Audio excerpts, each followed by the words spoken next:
What's up guys? Magandang araw sa inyo at nandito na naman po tayo sa ating YouTube channel kay Arts Farming. So ayan guys, maulan na araw. Parating na yung bagyong Opong. So maulan na talaga dito sa amin. Kaya naganda ako ng solar setup ko para may backup ako in case na magkaroon ng malakas na bagyo na dumating na si Opong. Ay meron akong gagamiting backup. So kahit na makulimlim guys o maulan, napakaganda nitong 250 watts natin na to. Ito 300 watts, maganda din. So 30 volts to ang na-generate nito. Sa pagka-peak ang araw, umaabot siya ng 32 or 31 ganon. Yun yung maximum niya. So ito umaabot ng 40, 42. 300 watts lang to. Pero 42 to 45 yung kanyang na-generate na volts. Pagka-peak yung araw, I mean tirik na tirik ang araw. So sa ngayon, ito hindi to gumagana kasi isa-setup ko pa siya ng bago. Papakita ko sa inyo yung setup ko kung bakit ako gumawa ng solar setup para sa mga isda ko din. Kasi ayun kita nyo guys, gumagana yun Gumagana yung air pump natin. Yun, ang lakas nung buga dun sa rep tab na yun. So tara guys, samahan nyo ako. Ito nga pala guys yung aking setup dito sa bahay namin. Ayan.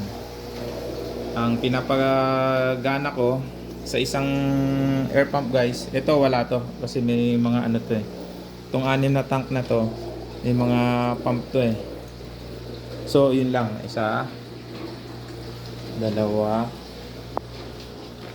yan guys. So tignan nyo kung gaano kalakas yung pump natin. Yan, ito, so yun pa, yan yan. Ayan. Ay, malabo. Sorry guys, malabo na. Ayan ito ang lakas. Malakas. Sorry sa video guys kasi madilim dito sa amin. So, bukod pa dyan, meron pa siyang pinapagana dito sa labas. Isang air pump lang to guys ang aking isi-share sa inyo. Yun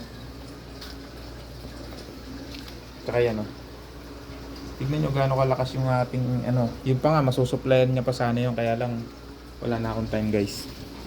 So yung ating air pump na yon, so ito wala tong mga air pump, hanggang dito lang. Yan guys, isi-share ko sa inyo kung bakit ko yung ginagawa. Kasi ang panahon natin ay laging maulan o mabagyo, kaya hindi na mo masasabi yung brownout out. So itong aking setup guys ay para lang sa air pump natin. So ito, napakalakas niya. Abot siya hanggang labas. Kung nakita niyo yung pinakita ko, ang lakas nito, 35 watts lang siya. So laking tipid din kasi solar ang nagpapagana sa kanya ngayon. So para makita nyo ito guys, yung aking setup, 1000 watts inverter, then LVD, relay, breaker. Ito 20 ampere na charge controller, EPBER. Baka naman napakaganda nito guys kasi pinalitan ko tong aking setup kasi 40 ampere yung una kong nilagay dito. So sobrang overkill. Kaya so far itong setup na to guys, ito 100 GLS, dalawa yung binili ko. So nag-parallel connection ako. Yan, positive, negative to positive. Yan, pula ang positive. So yan guys yung aking setup ng 1 year na. 1 year. Ito bago lang to. Pero yung isa ko kasing ginagamit dito, bago lang din yun. Kaya masyadong mag-upgrade ako. Kung makikita nyo, yun meron akong abang na 300 watts. So ayan, ito na yon. Nakaabang na siya guys. So magse-setup uli ako para makita ninyo, makakuha kayo ng idea para sa pag-setup ng solar. Kasi sa panahon guys ng mga fish keeper, dapat meron kayong backup na solar. Ayan. Ito 12.3 yung ating LVD, laman ng battery natin. So ang nag-generate nung ng 250 watts ay Yan, 2.6 watts. Wait natin guys ha.